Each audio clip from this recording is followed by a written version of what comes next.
Welcome to the Beyond Atheism podcast with me, Nathan Alexander, and my co-host, Todd Tavares. Moving beyond questions of God's existence, this podcast asks, what's next in a world without God? If you're enjoying the show so far, make sure to like and subscribe, rate and review, and consider supporting us on Patreon.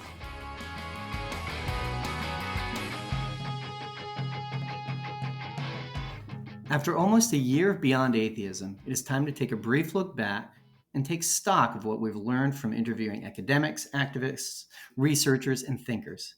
This podcast was originally meant as an open-ended exploration of what the world might start to look like, what would become possible as atheism, agnosticism, and a lack of religious belief grow, while religion and religious power start to wane. Today, we will go through 10 of the biggest takeaways from 2021. Welcome to Beyond Atheism. Nathan, welcome to the year in review. Yes, thank you. Welcome to you as well. So it's been, I guess, 11 months since we started. 11 months, yeah. The first one we did is in February of last year, yeah. So there's 12 months in a year. We've done it for 11 months, and we have 10 biggest takeaways. Yes. Why 10? It's just a nice round number. Yeah. It is pretty perfect. It's the decimal system, and these are the clickbaitiest of numbers. Exactly, yeah. Which is important. So without further ado, Nathan, what did you think was, I mean, these are in no particular order. Yeah. What was one of the biggest takeaways for you? This will be our first one. Yeah. One thing I took away was that there are many different pathways to secularization. Yeah. And what I mean by that is that there's many different ways you can arrive at a society that has a high number of non-religious people. And so we talked about some of these different ways in several episodes. For example, one of them, what we talked about with Tina Block, who's written about the Pacific Northwest. So that's like in Canada, Western province of British Columbia, then in the U.S., Washington State. I think, was there one other one as well? I think Oregon. Oregon, right? Okay. So there's a different way to get it there, is that it's sort of unique characteristics of that region, and a history of like many people migrating there, maybe even like a single people migrating there without family connections, and this can sort of lead to people not having that need for a community, or like sort of a religious community in the way or even wanting it, which was a fascinating right. thing about it. Mm-hmm. It was a very structural argument, and it was based on things like they didn't, like the work, the type of work that was done, logging, intense work that was 7 days a week, didn't leave time for church, so people wouldn't go to church. It's amazing, right? It's kind of exogenous. It's not a decision that people make. It's about the terrain and the geography and the movement of people and the type of work they're doing, and poof, right? Religion dies out pretty rapidly. Yeah. But then you have other cases. Another case we talked about was the Soviet Union, with Victoria Smolkin. And obviously that case is much more where it's sort of engineered from the top down, where the state kind of plays an active role in trying to, on the one hand, shut down churches and things like this, while on the other trying to promote atheism. Yeah, and that, I mean, it's a fascinating case because it's not always trying to get rid of religion. Mm-hmm. Which, it has a nested thing of like the really interesting things that we learned. One of my favorite takeaways from that was that the atheists in the Soviet Union after the 40s were complaining about the Soviet Union not being atheist enough, being too supportive of religion, literally actively supporting religion. But that it was state directed, party directed, intentionally done. And it had some measure of success. We can't disagree with that. It did. It had cultural effects that still last to this day, such as the sort of the non-religious marriage ceremonies. Mm-hmm. Yeah. Yeah, I think yeah, that's the interesting thing. I mean, that they were probably not as successful as the some of the Soviet leadership would have liked, but I think they definitely succeeded in certain ways. Yeah. Yeah, Yeah, I mean, all throughout the Eastern Bloc, we know that like there's this state-directed atheism. We're going to make this atheist state. One of the legacies is that in the those sort of Eastern Bloc countries, Latvia and Estonia, very, very atheist today, highly secular societies, very irreligious. And right across the Baltic from them, you have another the other set of the most secular, the least religious countries in the world: Finland, Sweden, Norway, and Denmark. But they had a different path. yeah. So that one we talked just a couple episodes ago with Anton Jansen about Sweden in particular. It was a case, I think, that it was not top down like the Soviet Union, but it was the case that sort of like a social democratic party took power kind of in the early 20th century, and then they enacted various reforms for social safety nets and so on. Well, at the same time, sort of steadily kind of chipping away at church power, but never really supporting atheism like directly in the same way the Soviet Union did. But I think that that was a more of a gradual change, I think, and it sort of went hand in hand with the development of social democracy and yeah, like a welfare state. Yeah. Mhm. I think Anton brought this up, or maybe it's one of our takeaways, was that when we look at secularization very, very broadly, it kind of all looks the same, right? You start with a religious society, you end up with a less religious society. And in between, there's this trajectory of economic development and stuff and other social change. But Anton focusing on Sweden and differentiating it from all the countries around it, which we would assume would be very similar, he showed that really they're all idiosyncratic, right? They're all different. Every country that's become very secular has a different trajectory. So, and we one of the great lessons from that is even very, very religious countries can become irreligious countries. Mhm. Mhm. Right, it happens. There are countries out there that had, maybe even still do have a national church, but are now incredibly secular or incredibly irreligious. Mhm. Hmm. Yeah, so I think yeah, so that's one of our 10 takeaways then is that even though you might end up in the same place, there's many different ways to get there basically. Right, yeah, Yeah. yeah. Yeah, I keep adding other little ones in between, other Mm. takeaways, Mhm. but Okay. these are the big ones. Yes. Yeah, yeah. These are the big ones. It's not limited to 10 takeaways, but yeah. Yeah, it's Yeah. they're inside. There's more. So Mhm. you know, it's Mhm. like a little candy, and you unwrap the Mhm. candy, and you get into the middle of the candy, and there's a toy in Mhm. there. Mhm. These, that's the kind of takeaways Mhm. we're dealing with today. Mhm. Mhm. Mhm. So for number two, I had that there are many ways to be non-religious and to find a community.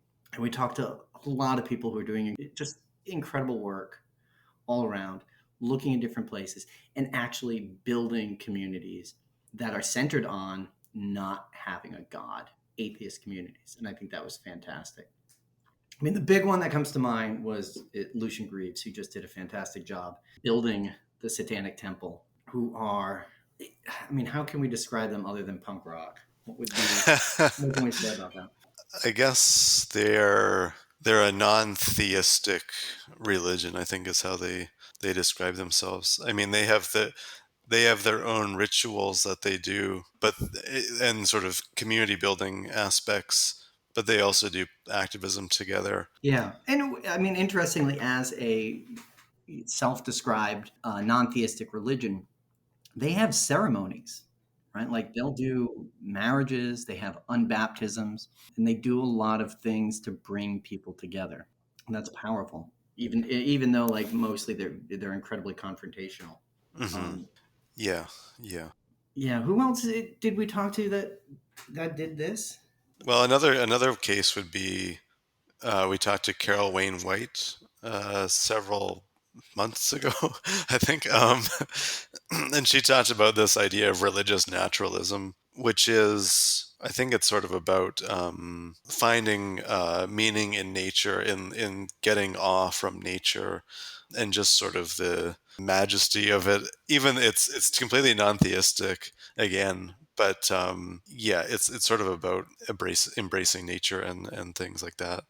Another one was sort of related to that is the Sunday Assembly, we talked about with Jackie Frost, which is sort of like an atheist church.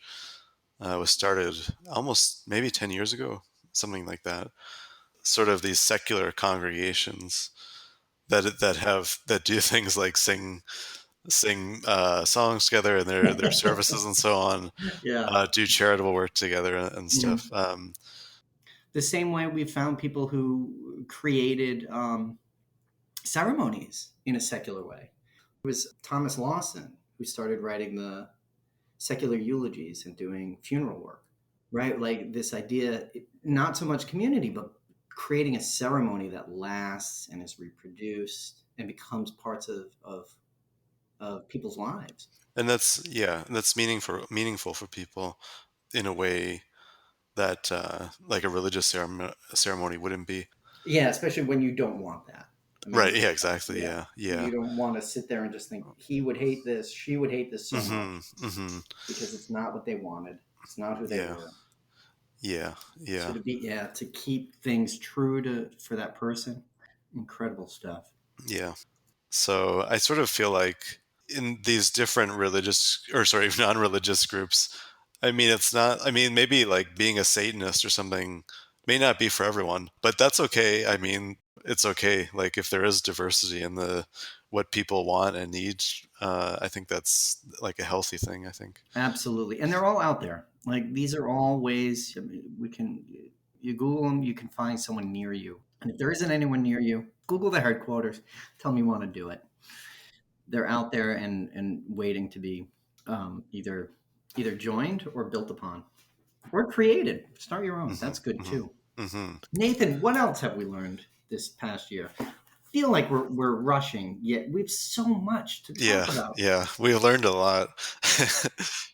Number three takeaway is sort of the links between politics and atheism. And in particular, one of the things I think that's been a theme is that there's some kind of relationship between left wing politics and atheism.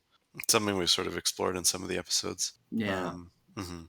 We need to know more. It's definitely out there. We've talked to this has been studied, pretty evident, but there is we know that there are some was it like conservative atheists have a few issues in common with conservative Christians or just plain conservatives that still holds despite being atheists.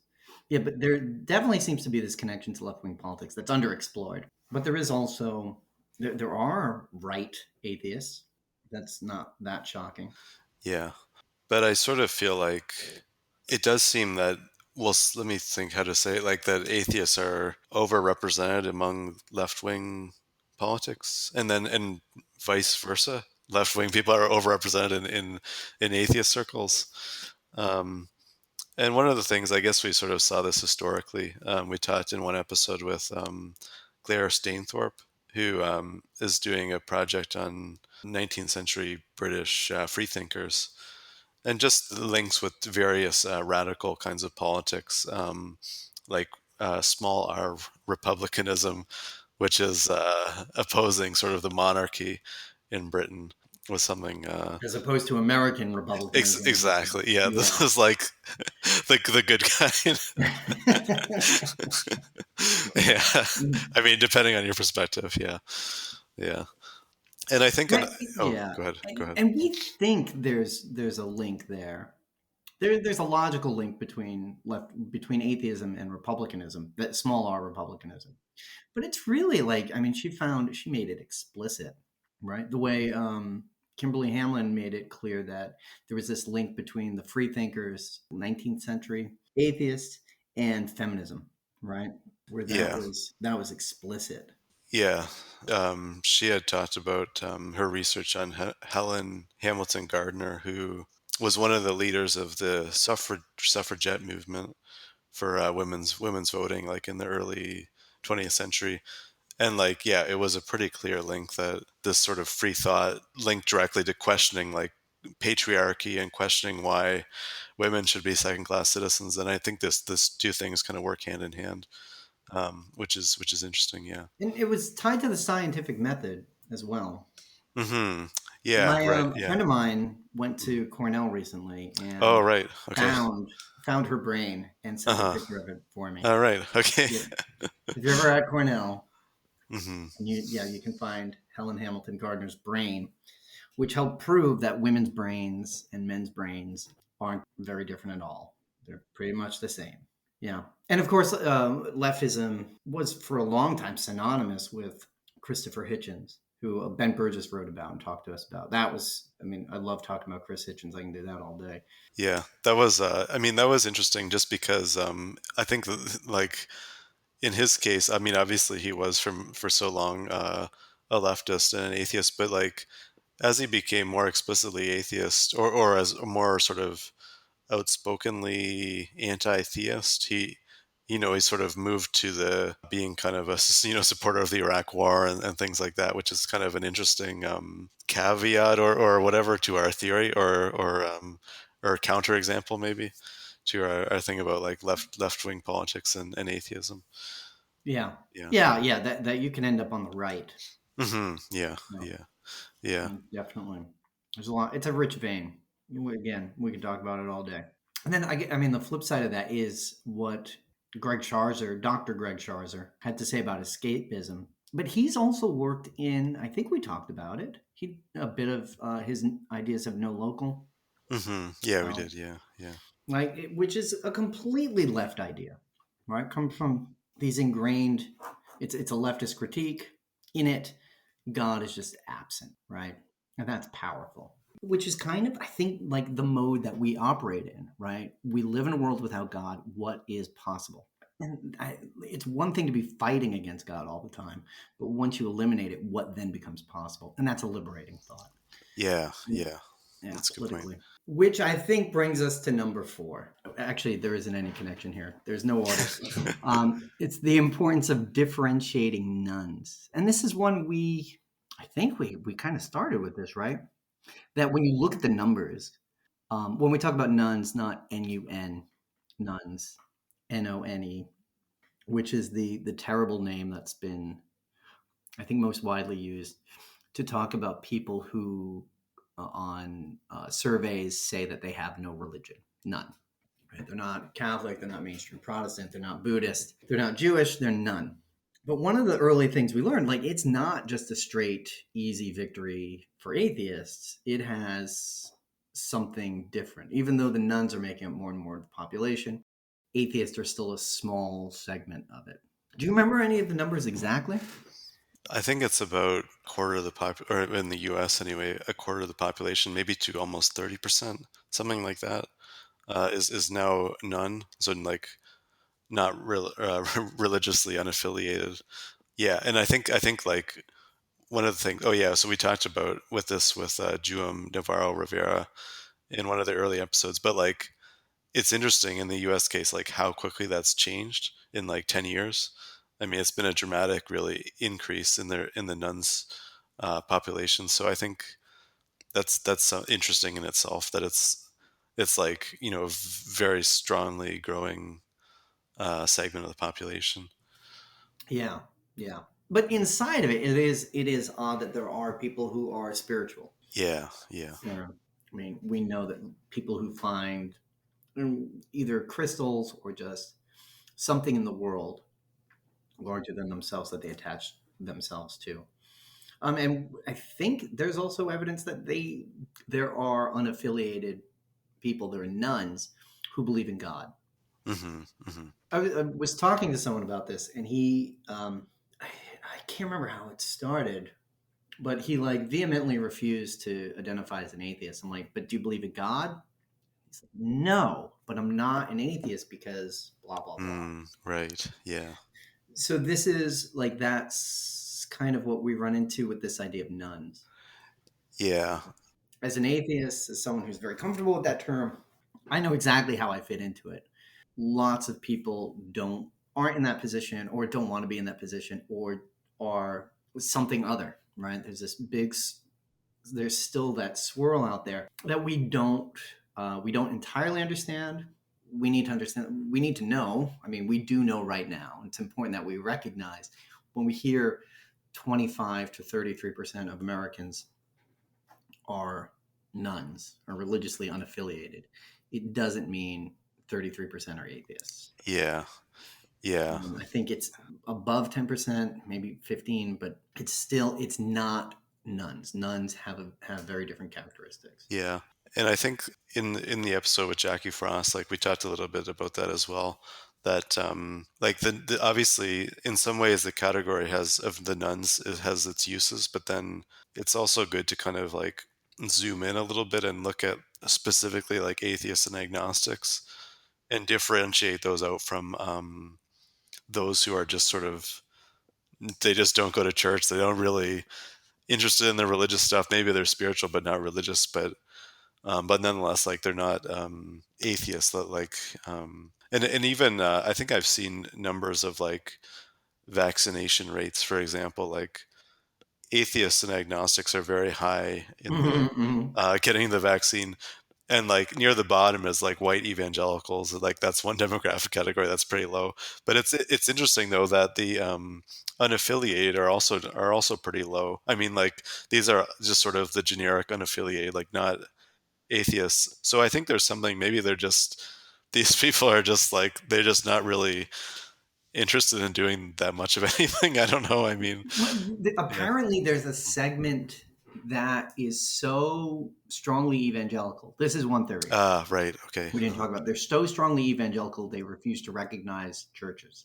Like they're no, they're not part of that church because that church isn't serious enough. Right. Yeah. So that might be part of it. Yeah, that's We'll true. have to Yeah. know. Well, this as this more research comes out, we'll keep digging into it more. Yeah. Nathan, what's the next point? Well, number five is one thing we learned when maybe we already knew this, but atheists can be moral. No, really? Yes, and Right, but where does it come from? That doesn't sound right. yeah. So this was a sort of something we touched on in a couple episodes. One of the most recent was with Aaron Rabinowitz, and he put the argument that for moral realism, so that basically that we can know certain things and we can just say definitively certain things are morally wrong or right. For example, like slavery or something like that.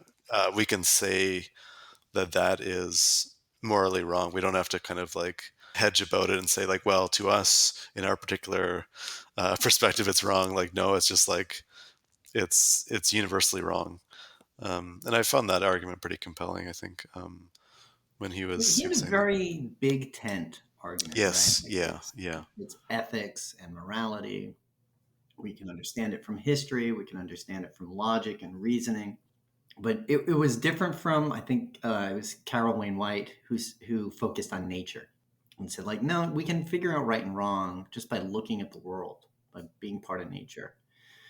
Like you study the world, you look at what's out there, how it operates, and from that you can derive moral precepts. That's how you can do it. And I mean, it's interesting that very very different tacts, right? Well, I guess the Aaron would say, "Oh yeah, yeah, that counts too." yeah, yes, But yeah, the idea, like, you don't need, you're doing this without explicit authority, right? It's not someone telling you what it is. It's not revealed knowledge. It's not coming from a deity.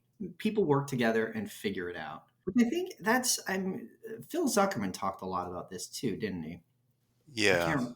How did he put that? Do you remember?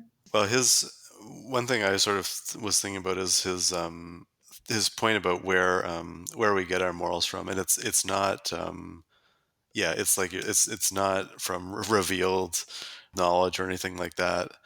For him, there were four sources of morality, and the sources are we get it like through our brains have evolved in such a way that like we evolved as sort of social animals. So our brains are sort of trained to recognize the emotional sort of states of other people. So that's one thing. The other is in the early years of life when someone is caring for us, we learn morality that way.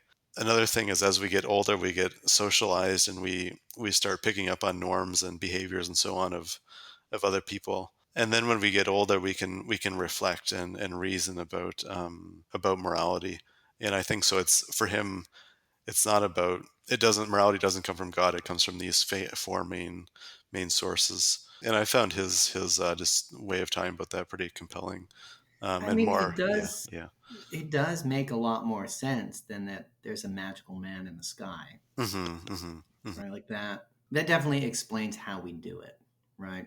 And what our and now if you combine it, it's what our role is in advancing it, because these things do change over time, and there's no arguing about that. One of the ways they change is activism, right? People being engaged with the world, taking real power. And I think point six is that atheist activism takes many forms. And they're all happening, and we can join in at any time. The Satanic Temple, I think they stood out. They always kind of jump out when you think about them because they are so in your face. Basically, what they had been doing is anytime a town or a city or a state was accommodating a particular religious sect, they would want in on the action. So if there's a town hall that's opening with a prayer, the Satanists want to give their prayer. If there's an after school prayers program, Satanic Temple is there trying to join in and get their own Satanic Temple group. It's fascinating work. It's really, I don't want to say aggressive. It's not aggressive, Nathan. Would you call it aggressive? Maybe it's like provocative. Could be a good word for it. Yes. Yeah, Yes. It's yeah, highly controversial. It's yeah, provocative. That's the yeah, perfect word for it. yeah, yeah, And I mean, that's the one that gets all the media attention. But meanwhile, behind the scenes, there's the Secular Coalition for America.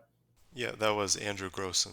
They are doing real work in the halls of power, talking to people who make decisions, finding people who are atheists and running for office, recognizing um, what we as non-theistic people, irreligious people, want in our leadership and trying to get that power. And that's fantastic. And to help that, I think we talked to Sarah Levin, who is working with Secular Strategies to get people into office, to get more people involved, to get people lobbying. These are very political. They're very governmental. You know, it'll lead to changing the laws, which is not something we've talked about. But below that, outside of the state, there's just people who are doing it. Just building that community. Yeah, and someone here was Mandisa Thomas, who we talked to from the Black Non-Believers. Yeah, and I mean, she made a place that's incredibly welcoming, that brought people out of the woodwork, allowed people to be themselves. This very, very grassroots, bottom up community building, and people do it. People they can just do it. So there's all these different levels of activism from top down. You want to run for office, there are ways to make it happen. You want to change the laws, ways to make that happen. You want to just change your community, there are ways to make that happen, and that's pretty fantastic. Hmm. And one other person we talked to doing interesting activism work is Monica Miller, who's with well, she's with the American Humanist Association, but also with the Non-Human Rights Project, which is doing really interesting work in terms of like helping to get animals like elephants and so on, like sort of greater rights, which is really, I think, which also kind of this focus on animal rights, I think, in some way also overlaps with atheism as well, I think. It's Yeah. another thing we need to talk more about. Yeah. So, Yeah. Nathan, take us to number seven. What did we have there? Number seven is free thinkers historically have had an impact. So a number of episodes, I guess, we've talked about sort of historical atheists and free thinkers, and how basically like how their actions have sort of have effects today. How we can look back at their So, legacies. Yeah. yeah, as you're a historian, what's really quickly, who were the free thinkers? What was their bag and what happened? Well, I think it's sort of a term. It really comes in the 1800s, sort of a catch-all term for atheists, agnostics, non-believers in general. They were sort of I mean, they were religiously radical, but also kind of politically radical in some ways. I think, and many of the, for example, in Britain, the National Secular Society, for example, was founded in the middle of the 19th century, and that exists today. So I think a lot of the legacy of these free thinkers in the 19th century kind of continues on today. So we talked with a number of different people sort of about the historical stuff. Claire Stainthorpe, Kimberly Hamlin, and also Charles Develin, who was focused on some atheists in the 18th century in France. But like it's weird that they don't have mainstream cachet. They're kind of unknown. That's But I true. think Yeah, they kind of live on. They some publications still exist. Their intellectual legacy. They inform everyone who comes after them. Invent the term secularism. Reshape a lot of British law, right, where it wasn't possible for an atheist to sit in the House of Commons as an MP. It's a big part of the suffragette movement is is free thinkers, motivated by free thinkers, organized by free thinkers. yeah. I think in a lot of these big social movements. I mean, another example would be abolitionism. I think where you see free thinkers who are involved. I mean, obviously in the U.S. There was a lot of like religious people too, but I think there were also many free thinkers who are involved who maybe don't get the recognition. I mean, another case too. I mean, in moving more into the present is the civil rights movement. There were a ton of atheists and other non-believers involved in that, and yet I think the popular image is that it was mostly Christians, but I don't think that's right at all, actually. Yeah, yeah, I think the historical angle is also something that's been kind of a theme in the podcast. Yeah, and they just keep coming up, right? Like anytime we talk about someone from 100 years ago, oh, this free thinker, that free thinker, talking about the intellectual lineage of secularism. Oh, free thinkers did this, or yeah, even the small r republicanism. Oh, free thinkers did this. What the hell is going on? Why haven't we heard more about them? It's a missing part of our history. We're learning about it. Yeah, yeah. Just one other thing on this. Like I know in the UK, the group Humanist UK has they're really putting a lot of effort into like a humanist heritage project, and I think it's important. Yeah, to look back at this history. You want to move on to number 8? Number eight, at number eight, we've got many kinds of political secularism. So it's the different types. And this is, we've kind of touched on it a lot. We've talked about secular societies a lot, but this was really recently when we talked to Jacques Berliner Blau, who kind of broke down, he's got, I think, like 10 principles, and he recognizes four broad types of political secularism. So, speaking just about state relations to the church.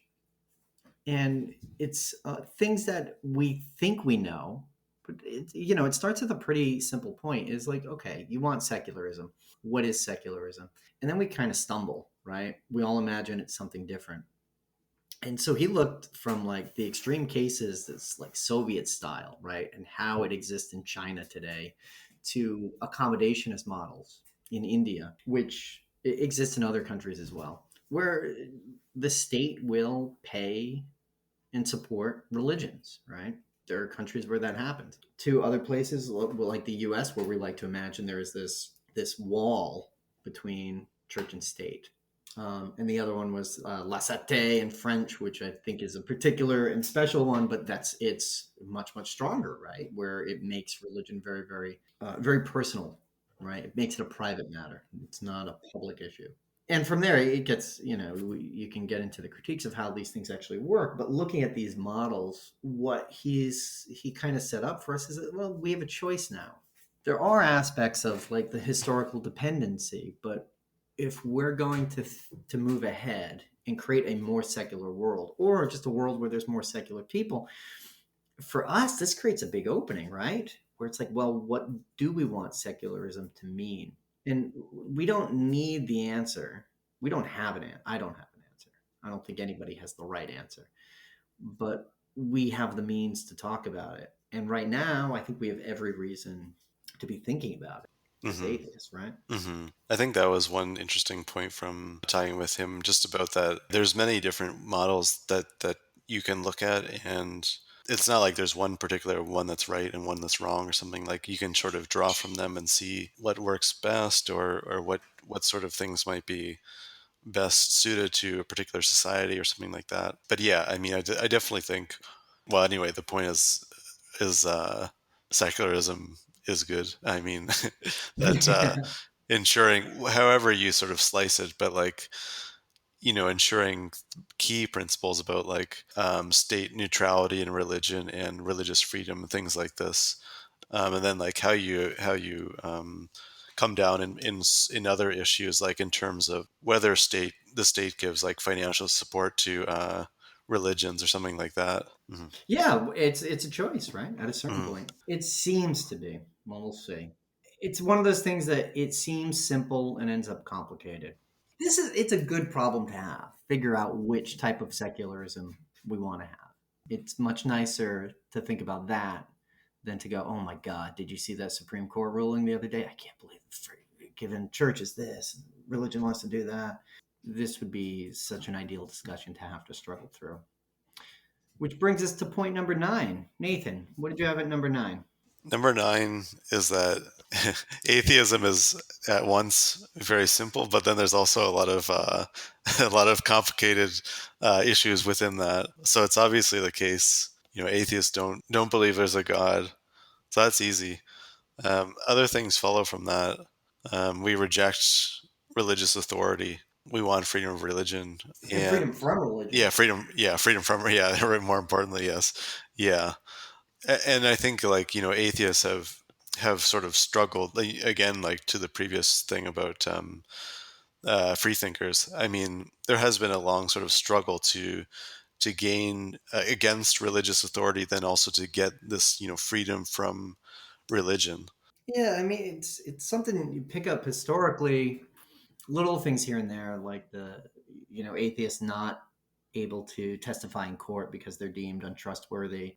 I think we've been talking about the toleration with Jacques, and one of the points that was made, it's like, look, you can trust anybody who's believes in God, but those atheists, those damn Hmm. dirty atheists, Yeah. you can't be tolerant of them. So this goes back even to like one of the earlier, early Enlightenment views of toleration. The first thing is don't trust atheists. It's crazy in that it's being someone who says I don't believe in God.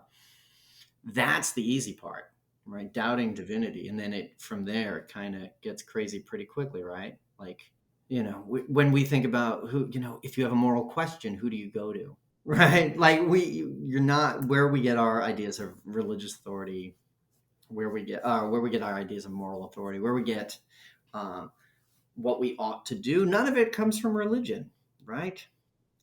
And talking with other atheists, one of the things that comes up a lot is that, like, this sense of why won't they just leave us alone? Don't want their rules. I don't believe in what they do, and yet they think it's okay to put their rules on us.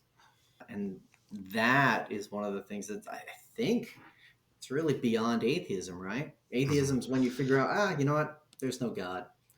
I'm moving Hmm. on from this. And after that, it gets complicated. Yeah, it's about, yeah, how do you kind of fit into society, and like how do you sort of stake a claim for your own rights, and yeah, and like how do you begin to kind of construct a new society based on your own kind of values, I think. Which, I mean, that might be a good transition there into the final thing that we've learned. What was the final takeaway from this year? Well, true. So this is number 10. There's a lot of things that true atheists can do. So I think about halfway through, I guess, the episodes, we started doing this lightning round kind of thing at the end of episodes with guests, asking them about things, whether true atheists can do certain things. And we found that actually atheists can do a lot of things. Basically, true atheists can do a lot of things. And part of me wonders whether maybe we should change it to like, rather than can a true atheist do such and such, change it to should a true atheist do such and such. Well, So, I anyways, mean, with something to with think about in tongue the new firmly in year. cheek, I think that's what we're saying anyway, isn't it? That's what we true. mean? Yeah, I guess it depends. Like some people interpret it very like legalistically. Like yes, technically an atheist could do this, but Yeah. should they? No. Should you? Should we? Yeah, Yeah. yeah, Maybe that yeah. should be like the follow up. Yeah, just not very formal. Just go. Yeah, but should you? Should Should they? you? Yeah, Should you? Should you do that? yeah.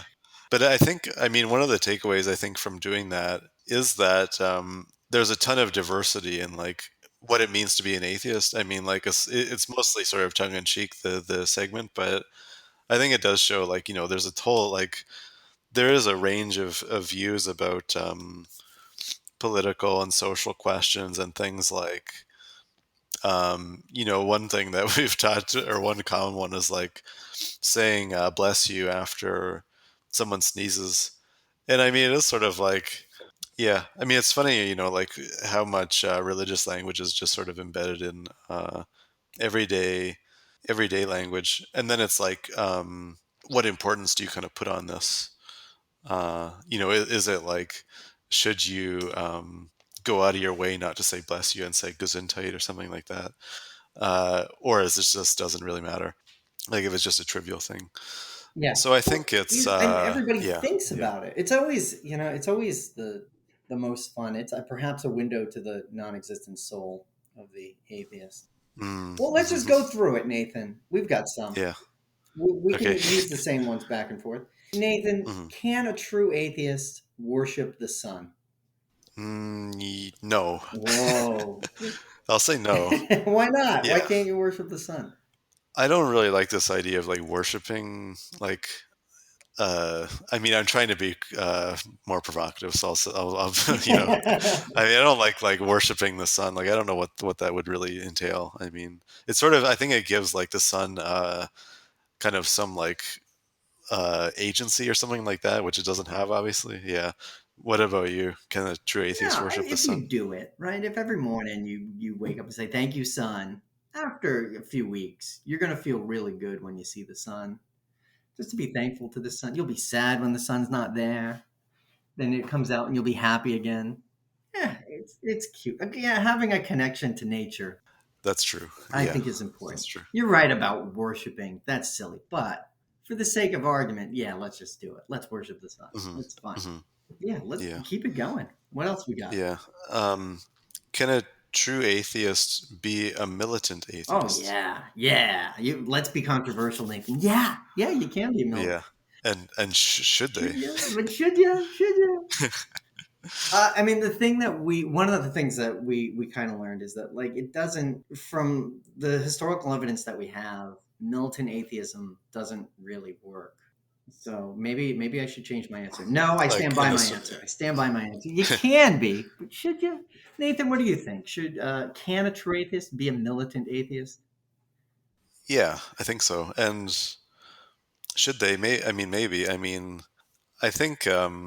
Yeah, I don't think there's anything wrong with like, putting forth your arguments. I mean, like, I don't think you don't want to be like harassing people on the street or something, but I don't think there's anything wrong with like stating your Yeah, arguments but I think by clearly and militant atheist, yeah. we should probably clarify this. Well, I oh yeah. think I mean someone who sees religion as an unqualified bad that ought to be Mm, eradicated, okay. Okay.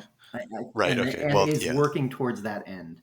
I mean, I think the only way is if you do it through sort of persuasion. That's a good I, point. w- I wouldn't want to support like the Soviet model or whatever. Yeah, like the Soviet, Yeah. they had the little teams of militant atheists, the League of Right. Militant Yeah. Atheists. Yeah. Yeah. Maybe we should Exactly. bring Yeah. it back and just make it into a drinking club. Yeah, we're the League of Militant Atheists. Get out of our way. Yeah. Yeah. Yeah. Oh, we'll ooga booga. We'll take over your church, turn it into a library. That would be fun. Mhm. Yeah. What do you think, Nathan? Okay, can a true atheist support monarchy, aka support the Queen of Canada? Uh, yes, they can, but But should they? can, No, I don't think so. Yeah. but they can. Uh, they can though. Do Yes. you feel Yeah. comfortable having a monarch? It doesn't really bother me, but I would support like getting rid of the monarchy. Yeah. Yeah, I mean, Um, yeah. To me, it's monarchy is based on. Like the right to rule comes from God, doesn't it? Yeah, I mean, I think it's probably like a little bit secularized now, but I think that's where the sort of custom comes from. There's something special about this lineage Yeah. of If they're people. selected by God, therefore they can rule over Yeah, everyone else. And if you get yeah, rid of God, you can't support monarchy. I hmm don't see how hmm you do that. yeah. So okay, so for you, you would say, well, can a true atheist support monarchy? No, absolutely not. You can't. No. Okay. Okay. No. Okay. Should Um, you? No, right. no. No. Okay. Um, okay. Can a true atheist treat religious figures as real as other fictional characters like Homer Simpson? So you mean like that would be like saying like Jesus is as real as other fictional characters, right? Like he's Jesus is basically the same as any Homeric god or character. Like I guess Jesus is as quotable as Homer. They've both been around. Homer Yeah, Sim- they both. Homer Simpson or the Homer Oh, that's the right, Homer Simpson. Come yes. on, let's not get Okay. carried away. Okay. Not the Yeah. Greek poet. Okay. Yeah, Yeah. I'm not really sure how. I mean, do we? What is real, right? Is Homer Simpson Uh, real? yeah. um, But like, yeah, well, it depends what you mean by real. right, Yeah. like treating God like a Yeah. fictional character who's in a book who says these things. I mean, I think don't we treat them that way? They're real in that sense. It's definitely real in that Yeah. sense. I mean, like, yeah, and I mean, Jesus is in a book. In the book, he's the son yeah, of God, and he does all these miracles. yeah, yeah. I think there's like good reason. I mean, I don't know it too well, but I think there's good reason for thinking like Jesus was a real like historical person, but not necessarily.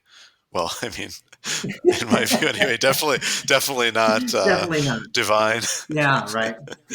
Yeah, But so there's the uh, difference between like the historical Jesus and the Messiah Jesus, and we know one of them is a fictional character. But yeah, yeah, yeah. yeah, Right. Yeah. No, that's true. Yeah. yeah, and I think that's kind of how we treat him, right? Like we know the stories, we know the things he said and did, the same way we know what Homer said and did.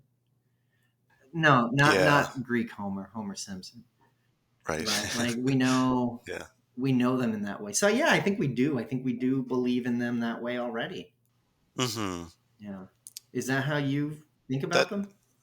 um yeah, I mean it's interesting. I think it's sort of I guess it's like any sort of like ancient Greek gods or something like that. I mean, I guess like there's some I don't know a ton about the mythology, but maybe there's some like interest in learning about the mythology and like maybe there's some value in it, like moral value maybe you can take from it. I'm not sure exactly, but um yeah, I think in that sense you could It yeah. is kind of how we think of things like Zeus already. Exactly. Yeah. Yeah. Exactly. Yeah. All right, Yeah. Nathan, how about this one? Can a true atheist ask a religious figure for life advice or personal guidance? And here I mean a religious figure meaning like a priest or a minister or a rabbi or a monk, not necessarily Moses. Yeah.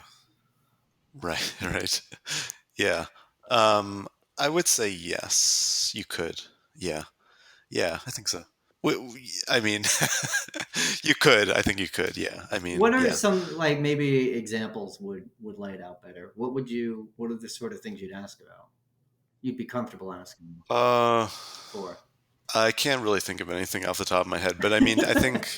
Uh, But the possibility no, exists. no. I Yeah. mean, I mean, I mean, I know some like religious figures, I guess, for lack of a better term. I mean, who I think are wise and so on. So, but that, I suppose that's in that case a more personal thing. I mean, that I know these people personally. So, in that sense, I guess maybe I wouldn't necessarily ask in their capacity as religious figures, but more of like people I know. Yeah, Exactly, right? yeah, Yeah. yeah. Yeah. Would you? What would you say? I think about it in the same way. It's like maybe hmm like I don't know, like if a priest had a nice car and I had trouble with my car, maybe he would know how to fix it, something like that. But not in their capacity as Yeah. religious authorities. Yeah. No, yeah, exactly. And like, Yeah. can you imagine talking to a priest about marriage? It's like, what the hell do Right. you know about that? Yeah. Yeah. Right. That's a really funny thing. Yeah. I mean, like a Catholic priest or something who's not married. Yeah. I know it's funny. Yeah. There's like the least qualified Right? to Yeah. ask. Yeah. Yeah. Yeah. And for the last one, can a true atheist eat a holy animal? I don't think a true atheist can eat meat anymore. No, of Okay. course you What do can. All animals are holy, Nathan. They're all sacred. You can eat them all, but you should. what do- what do you mean by a holy animal? I don't know, like a Hindu cow, like a Oh, okay. maybe Okay. a sacred goat. Does Mm. anyone have a sacred goat?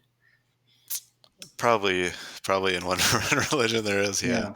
But, I Um, mean, basically, there's this sense of like, is it acceptable if an atheist profanes something holy? Right? We take something holy and just yeah. debase it. Yeah. Which, I Yeah. mean, I think we do all the time anyway, right? Just through Yeah. nonchalance. That's true. Yeah. Um, this is not about a holy animal in particular, but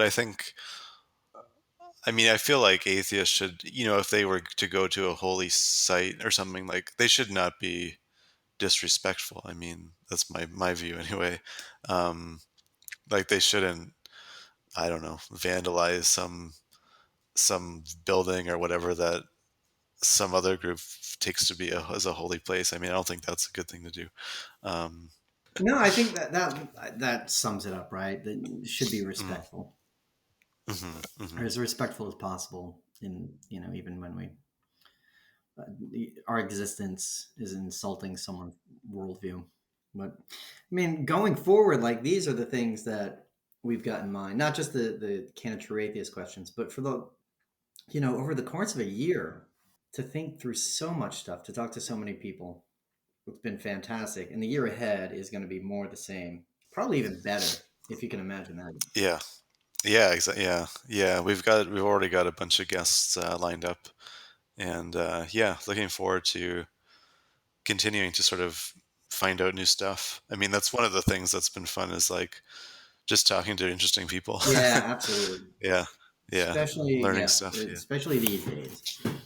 Hmm, hmm. And yeah, and I mean, Yeah. it's just like an onion, right? Where it's every time you think you get the answer to a question, you just find more questions. You just unpeeling these layers. There's more and more and more, and it's fantastic. And we're building the connections. We're seeing how history informs the present. How how to even just think about the world that we're in now. There's a lot to move forward on from what we've already learned, and it's nice to reflect on it to see how much we've gone through this year. This is fantastic. Um, so if anyone out there thinks it's if you've been offended by Nathan thinking it's okay to eat holy animals, please write your disservice down in 140 characters and tweet it to Nath G Alexander at the Twitters. Anything else we need to plug? We wanted to thank our patrons, Lars, Debbie, and the AHS Plus blog. So make sure to check them out at ahsplus.blog. And yeah, I guess we're also gonna in a, so for patrons, we're gonna in our bonus segment we're gonna talk about this issue of coming out as an atheist. And so we wanted to ask, if anyone's listening and they have sort of thoughts about coming out as an atheist and stories about doing that, definitely get in touch with us. We'd be interested to hear about it. Yeah, yeah. Love to know what it's like for people out there, how it was, because you're really the reason that we're doing all this. We do it for ourselves and to hear our own voices.